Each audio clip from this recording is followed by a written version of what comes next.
Voici, bien évidemment, l'histoire du leader de la vraie gauche. Coucou! Mais quoi? Meffer, Oh purée, c'est Arcani Corvo. comment tu sais? Mais vous pouvez me laisser faire, ma vidéo de storytelling? C'est vachement bien le storytelling, tout le monde aime ça, c'est super. Mouais, c'est un peu un truc de facho quand même. Mais non, t'inquiète. Moi je veux devoir faire. Je suis sûr que ça va être très drôle. Très drôle, mais je fais pas des vidéos pour que ce soit très drôle, je fais ça pour partager mon savoir, pour guider vers la Oui, lumière. oui, bah vas-y, partage. Guide-moi tout ce bas peuple vers la mère hégémonie culturelle. Oui, bah, dans ce cas-là, faut me laisser faire, c'est le bon, bah, je recommence alors. Bon, qu'est-ce qu'on disait?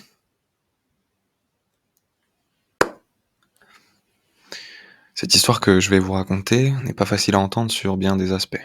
Si vous éprouvez de la jalousie pour la réussite des autres, ça risque d'être très compliqué pour vous. Si vous n'êtes pas intimement persuadé qu'une histoire est forcément vraie lorsqu'elle est racontée avec une narration basse, alors passez votre chemin. Aujourd'hui, nous allons osciller entre une musique d'arrière-plan, censée vous mettre dans une ambiance de fin du monde, un storytelling des plus déconcertants, ponctué d'anecdotes qui sauront vous faire briller les yeux ou chatouiller les intestins, l'inverse étant plus compliqué, le tout délivré avec une voix des plus charismatiques, dans un micro à 35 €. Voici, bien évidemment, l'histoire du leader de la vraie gauche. Tout commence un soir de printemps de l'année 1982. Dans un car Macron, une jeune fille est en train de lire un super Picsou géant. Si l'histoire vous paraît déjà incroyable, sachez que ce qui nous intéresse, nous, c'est le couple qui se situe 50 mètres derrière l'autobus, ne se doutant de rien et confortablement installé dans un Renault Kangoo orange. La voiture, pas le chanteur, la voiture, pas l'animal, la couleur, pas le fruit. Bien évidemment, si je précise la couleur de ce véhicule récemment passé au contrôle technique sans aucun problème, c'est parce qu'il y a une raison. Laquelle, c'est encore trop tôt pour vous le dire.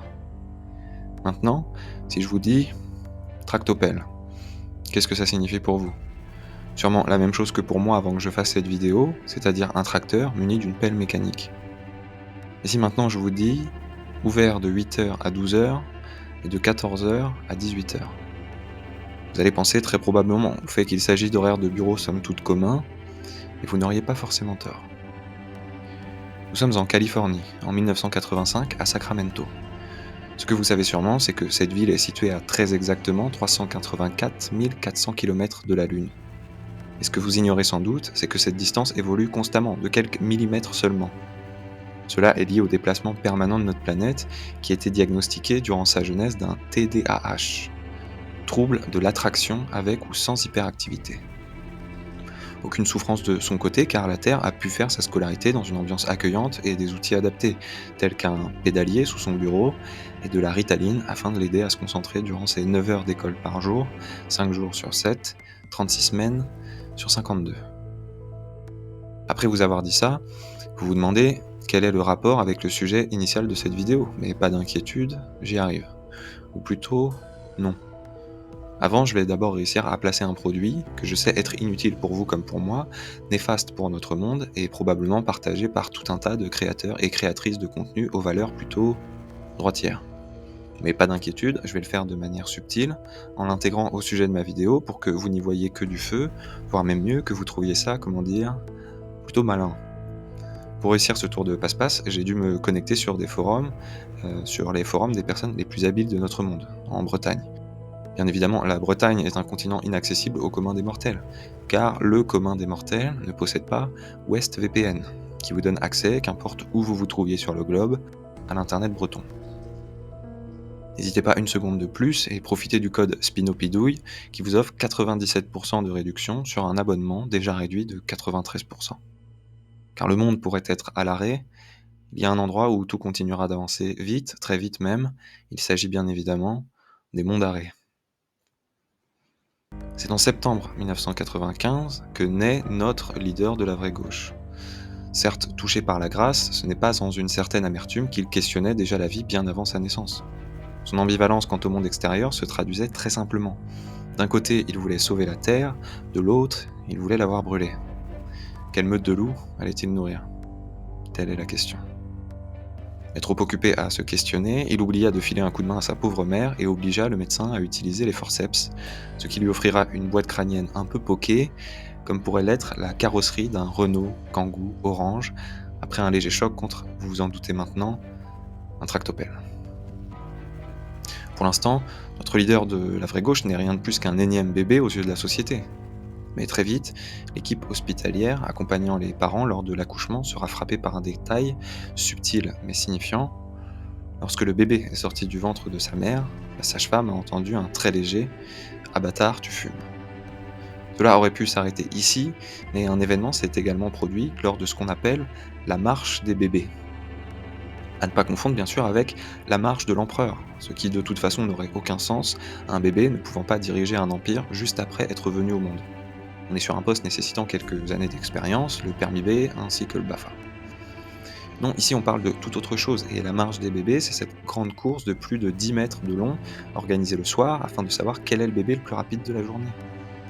Avant la participation du leader de la vraie gauche à cette compétition, le record était de 13 jours, 1 heure et 2 minutes. Maintenant vous vous demandez sûrement à quelle place a terminé notre leader. Eh bien, dernier.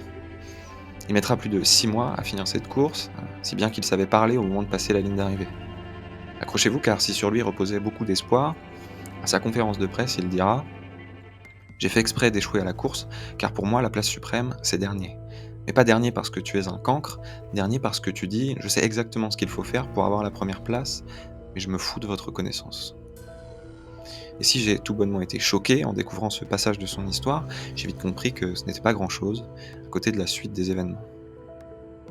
Nous sommes 6 mois plus tard.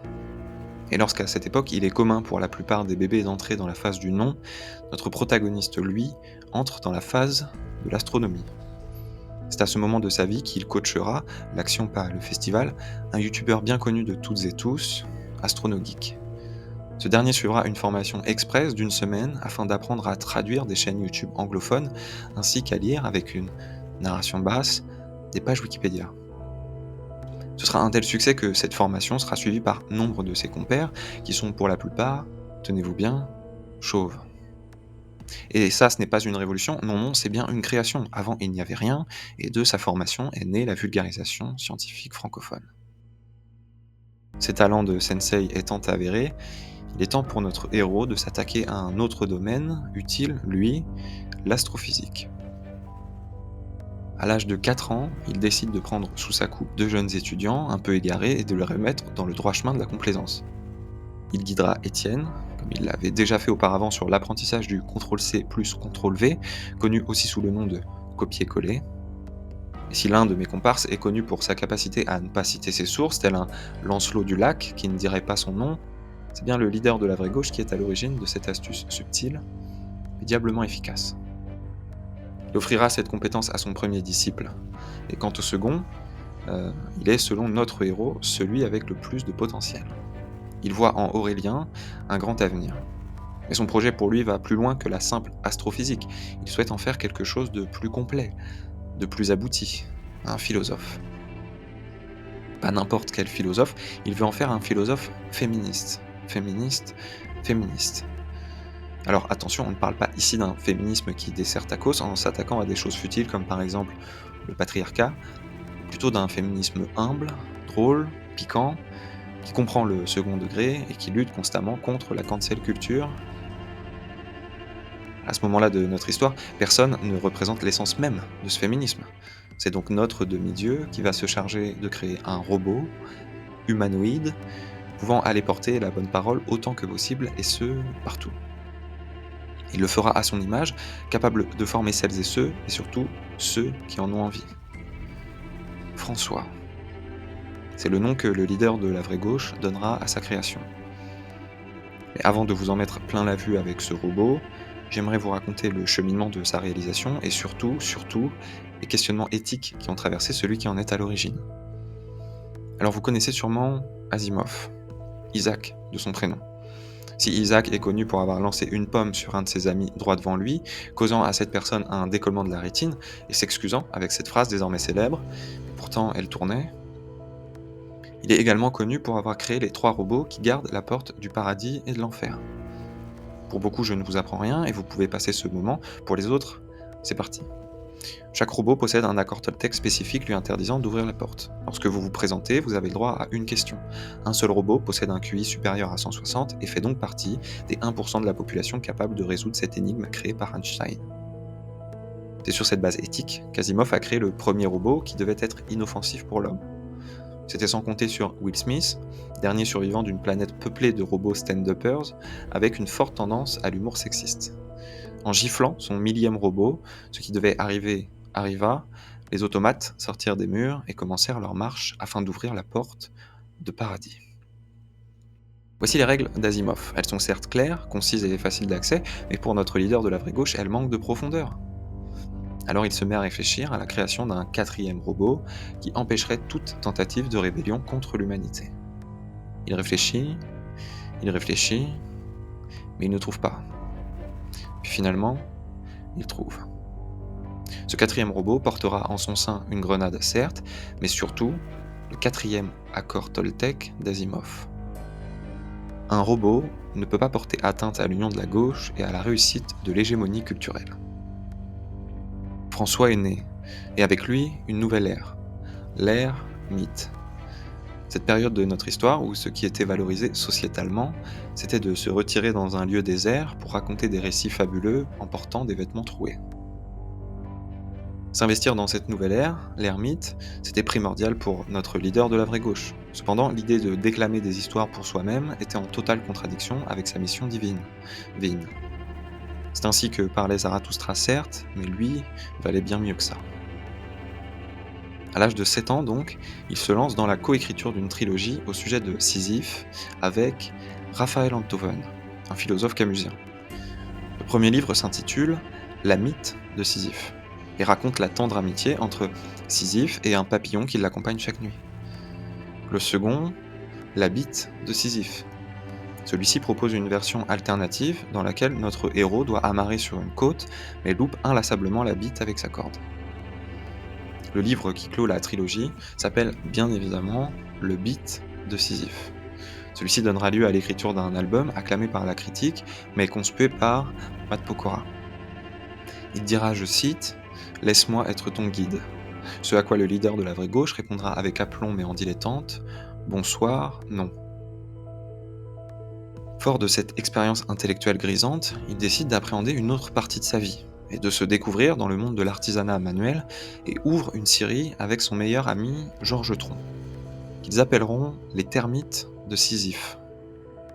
Mais l'affaire s'avère beaucoup plus compliquée que prévu, et au bout d'un an de boulot, force est de constater que ce n'est pas un échec peut-être, mais qu'en tout cas, ça n'a pas marché. Et beaucoup y vont de leur petite analyse de comptoir jusque dans les médias.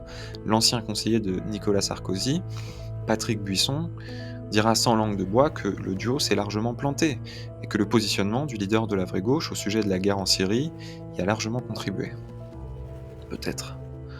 Mais pourtant, qui aurait pu prédire ce qui s'est passé lors de la deuxième année? Le député Pascal Blois sûrement, qui, lors de son apparition surprise dans la série H, avait attaqué frontalement Marie-Georges Buffet. 8 secondes. C'est le temps qu'il fallut à notre protagoniste pour trouver ce qui n'allait pas dans son projet.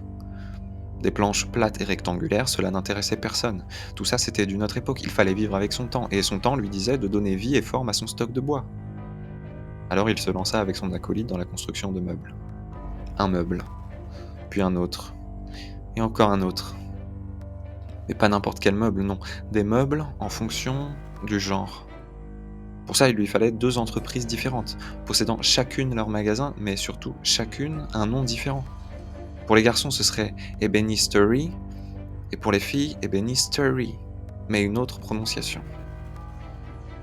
Notre leader de la vraie gauche a désormais 11 ans. Et il s'agit d'un âge où faire sa rentrée au collège est chose commune, bien plus commune en tout cas que de faire sa rentrée au sein de l'ISS, la saucisse spatiale internationale. Comment est-ce possible, me direz-vous? Déjà un nombre très important de lettres de recommandation écrites par des partenaires de l'ISS.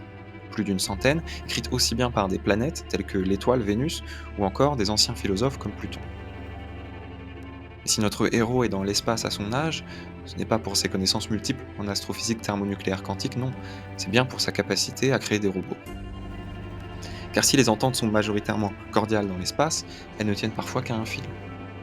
Il serait donc sage de faire advenir un robot, membre de l'équipage, qui aurait la tâche d'être un support constant de la neutralité ambiante. Toujours à l'affût de désamorcer des situations tendues, avec le charisme d'une feuille blanche A4 et surtout, une envie permanente de rien. Si cette ébauche servira à la construction de deux rappeurs bien connus, elle n'en est qu'à ses balbutiements et encore truffée d'erreurs. Et oui, le robot ayant été construit dans l'espace, notre créateur n'avait pas anticipé ses comportements sur Terre. Alors notre astro-robonaute, une fois revenu sur notre planète, se mettra à écrire des livres au titre plus qu'insignifiant, et pourtant plus que signifiant, tels que Ma vie sans gravité, pour ne citer que lui. Il donnera son avis sur la politique, avis peu intéressant car il n'a pas été programmé pour autre chose. Consensuel par essence, il postera des photos de la Terre avec des descriptions qui rappelleraient aujourd'hui celles que l'on trouve sur Facebook. De nouveau, les pieds sur Terre, après avoir filé un coup de main à la réalisation d'Interstellar, notre leader décide de faire le vide dans sa tête. Il a maintenant 15 ans, un SMS vient d'arriver et ce n'est plus un enfant. L'horloge tourne, ses exploits sont connus de beaucoup, mais ce n'est rien à côté de ce qui va suivre et qui résonnera à travers le monde et l'histoire durant des siècles. Nous sommes en 2010, et cela fait 1 an qu'est sorti Mozart l'opéra rock. Et cela fait 10 ans qu'est sorti Star Wars La menace fantôme. Je parle bien sûr d'un film de la belle trilogie, non pas des vieux épisodes tout moches. Mais là n'est pas le sujet, ici on va se concentrer sur le nouveau dessin de notre héros, la création artistique galactique.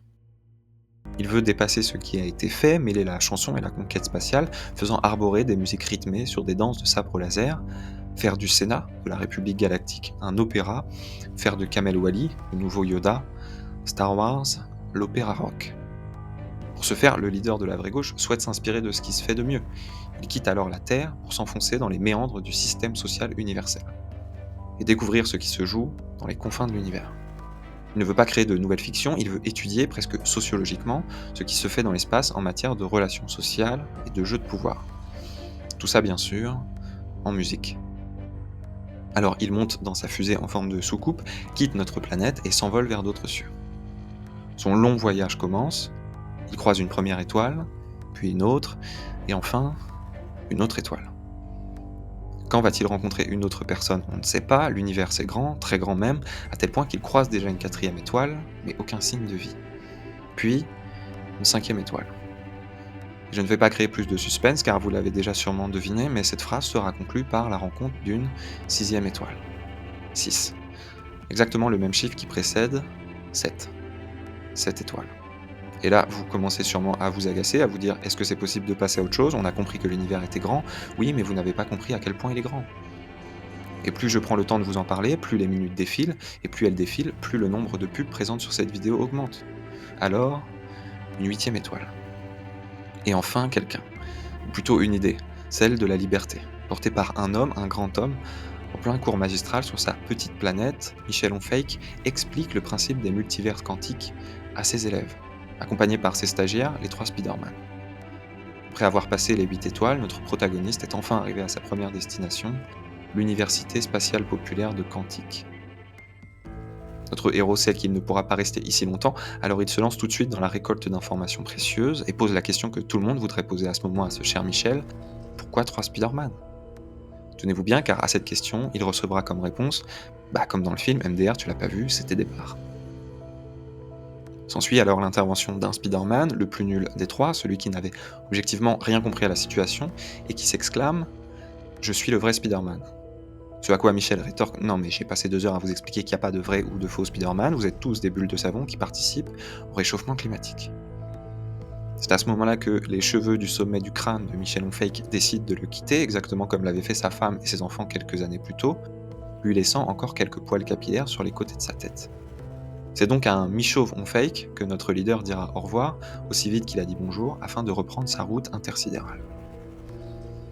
Mais cette fois, il lui faudra beaucoup moins de temps pour tomber sur un nouvel individu qui lui offrira la matière nécessaire à la construction de son opéra rock, seulement 3 Mississippi, un Mississippi correspondant au temps mis par la lumière pour parcourir le Nil, soit 13 minutes et 12 secondes. S'il quitta un crâne à demi chauve, il fut de nouveau accueilli par une colline sans poils qui porte le nom d'Alain Pizzicato, auteur du succès interplanétaire L'accord du contretemps. Quoi de mieux qu'un écrivain doublé d'un musicien pour lui offrir l'inspiration dont il a besoin? De plus, Alain Pizzicato performe dans un domaine de musique très spécifique, la musique du vide. Il s'agit de mettre en place des harmonies complexes dans l'objectif de faire ressentir à son auditoire, tenez-vous bien, rien. Et pas seulement rien, car il s'agit seulement là de l'émotion finale, mais avant cela, on découvre un tas d'autres, toutes plus puissantes les unes que les autres. D'abord l'agacement, puis l'ennui, et enfin le mépris. Et rien de bien extraordinaire, car c'est le chemin habituel pour chacune de ces créations, aussi bien sa plus connue que celle qui a précédé, la zone du deux temps, et celle qui a suivi, les bourre-pifs, où il abandonne la musique pour s'élancer dans un biopic de Rocky IV. Le leader de la vraie gauche en sait désormais assez pour réaliser le premier épisode de sa trilogie et décide de rentrer chez lui. Mais c'est sans compter sur l'apparition d'un groupe de saltimbanques sur le chemin du retour, et ces saltimbanques ce ne sont pas n'importe lesquels, non, il s'agit d'énergumènes toutes et tous affublés d'une White Lantern Ring, la bague verte de Green Lantern mais en version blanche. Ce groupe est connu sous bien des noms, les touillettes, en référence au terme agitateur blanc présent sur les boîtes de ces petits bâtons servant à touiller tout type de liquide, ou encore ceux qui ne font pas de grasse matinée le premier jour de la semaine. Mais le nom avec lequel ils signent leurs actions, c'est, vous vous en doutez, le Comité Invincible. Mais notre leader, il connaît surtout leur incapacité à faire des phrases simples et courtes sans caler des mots nécessitant une recherche Google, et c'est déjà trop d'aventure pour lui, alors il préfère les éviter même si cela risque d'éveiller une certaine susceptibilité chez ces bouffons. Alors il accélère, et il fait mine de ne pas voir leurs mains se lever et les regards se poser sur sa soucoupe volante. Il continue sa route et ne se soucie pas du bruit qui vient de retentir, signifiant que plusieurs membres du comité invincible ont fait s'entrechoquer leurs bagues. Il continue sa route sans se soucier de ce qui va se passer, et il voit déjà la Terre de plus en plus distinctement. Et même si celle-ci lui semble très légèrement bizarre, il n'y fait pas attention et se dit qu'il l'a quittée depuis trop longtemps maintenant, que cela n'a rien d'étonnant. Effectivement, si son voyage vous a semblé rapide, à cause de l'effet Barbara Streisand fusionné avec l'effet spoiler, notre leader a passé exactement dans l'espace 11 ans. Il pose donc pied à terre à l'âge de 26 ans et après une bonne nuit de repos, doit déjà se rendre à sa première interview sur une chaîne de télévision qu'il ne connaît pas du nom de VTMFB. Si rien ne l'avait fait tiquer auparavant, c'est en arrivant en avance sur le plateau que notre protagoniste va commencer à sérieusement se questionner. Il voit cette journaliste plus que complaisante avec un député wokiste, le laissant dérouler sa propagande extrémiste venue des États-Unis. C'est là que le jingle se lance et qu'il entend résonner dans le studio. Il est 9h30, vous êtes bien sur VTMFB, le leader de la vraie gauche et le nouvel invité d'Apolline de Bonherbe. Son sang ne fait qu'un tour, puis un deuxième, et enfin un troisième. Cela fait maintenant 3 minutes que son sang continue de tourner, et celui-ci ne va pas s'arrêter, sinon cela signifierait la mort. Et vous le savez, notre leader préfère être vivant que mort, alors il laisse son sang tourner, s'avance sur le plateau et salue la présentatrice. Le reste n'a que peu d'intérêt, il raconte son histoire, il soulignera quand même la serviabilité de l'échange avec le précédent invité, questionnant si les invités d'extrême droite par exemple sont également conviés à discuter avec autant d'allégresse. Il se verra répondre que sur ce plateau, l'extrême droite, tenez-vous bien, n'est pas convié. L'interview terminée, il est désormais temps pour notre héros d'admettre que la planète Terre sur laquelle il a atterri n'est pas celle sur laquelle il est né. Il lui faut trouver un moyen de retourner chez lui car il le sait, il ne pourra survivre ici longtemps à cause des courants d'air inversés par rapport à sa planète, causés par la fenêtre d'Overton de cette saucisse bien spécifique. Il entame donc un long processus de recherche scientifique tout en se détachant un maximum de la réalité dans laquelle il se situe, bien conscient que cette distance émotionnelle avec ce monde lui permettra de ne pas sombrer dans le pire. Le pire, ce serait d'oublier sa planète d'origine et de se complaire dans ce monde trop woke pour lui, contre lequel il ne peut plus lutter car tout semble avoir pris trop d'ampleur. Car tout est différent ici. Par exemple, le Canadair, pays présidé par Justin Trudeau, ici pas de pipeline et de commerce équitable du pétrole vert, non, le Nouvel Atlantide est un pays aquatique qui fait commerce de l'eau. Ou encore une certaine activiste très connue, Marguerite Slumineuse, inventeuse des collages A4, inventeuse de la colle, inventeuse des murs sur lesquels mettre la colle qu'elle a inventé afin d'y poser les feuilles A4 inventées par elle-même. Cette activiste dans ce monde se bat pour avoir le droit de relationner avec des animaux, ce qui n'a donc rien à voir avec notre planète. Notre leader doit absolument quitter cet enfer, Enfer dans lequel Cadet Duhamel a pris la tête d'Arrêt sur Image, le plus grand média francophone. Enfer dans lequel Pascal Débutant est animateur sur Gulli dans le 7e reboot de l'école des fans. Enfer dans lequel il existe une version alternative d'un des proches collaborateurs du leader de la vraie gauche, Raphaël Enthoven, qui dans ce monde s'appelle La Merde, tout simplement, et qui est connu pour absolument rien. Il n'a même pas de page Wikipédia. Mais tout cela, c'est ailleurs, et ailleurs, il faut le quitter pour rentrer chez soi. Alors, notre protagoniste travaille matin, midi, après-midi, soir, fin de soirée, nuit, milieu de nuit, début de fin de nuit et fin de nuit. Il fait des micro-siestes alternatives grâce à une super vidéo qu'il a vue sur le sommeil polyphasique, lui permettant de dormir seulement 2 jours par heure. Je vous passe les détails des 2 années de recherche qui s'imposeront à notre héros car elles seront vaines. Seul le dernier mois lui sera utile quand il aura trouvé la solution grâce à 2 films. Le premier, Interstellar. Ce film qui n'aurait pas eu lieu sans ses connaissances en méga-physique, un domaine supérieur à la métaphysique car méga c'est mieux que méta.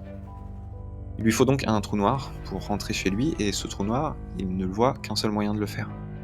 Un moyen simple mais terriblement efficace, et c'est là qu'intervient le second film, Tenet. Un être humain venu d'une réalité parallèle regardant Tenet en sens inverse sur une télé mise à l'envers en portant son pyjama devant derrière et ses sous-vêtements par-dessus. Une fois tout cela mis en place, le leader de la vraie gauche lance son film. Il faudra à peine quelques minutes pour qu'une boule noire se forme et devienne assez grande pour l'engloutir tout entier. Il se réveillera alors dans son lit, avec des souvenirs bien flous de sa dernière journée. Quelques secondes après avoir émergé, il allume la radio et pousse un cri de joie en entendant Fabien Roussel prononcer ces mots. Pour les Jeux Olympiques, j'appelle le gouvernement à être gentil avec les travailleurs parce que c'est pas un métier facile, ok, moi-même j'en connais donc bon. Enfin rentré chez lui, à l'âge de 28 ans, ce leader charismatique décidera finalement de se retirer du monde réel afin de retourner là où tout a commencé pour lui, dans un monde qui n'existe pas vraiment, fait d'écrans, de discours et de mèmes. Et si des posters de sa personne ornent encore chaque mur de chaque maison de ce monde, son existence se limite désormais à une chaîne YouTube obscure dans laquelle, tenez-vous bien, elle raconte des choses absolument incompréhensibles. Et oui, elle, car comme dans toute bonne histoire qui se respecte, un personnage trans n'a de raison d'exister que pour parfaire un retournement de situation, créant le mindfuck nécessaire pour rendre un récit un tant soit peu intéressant.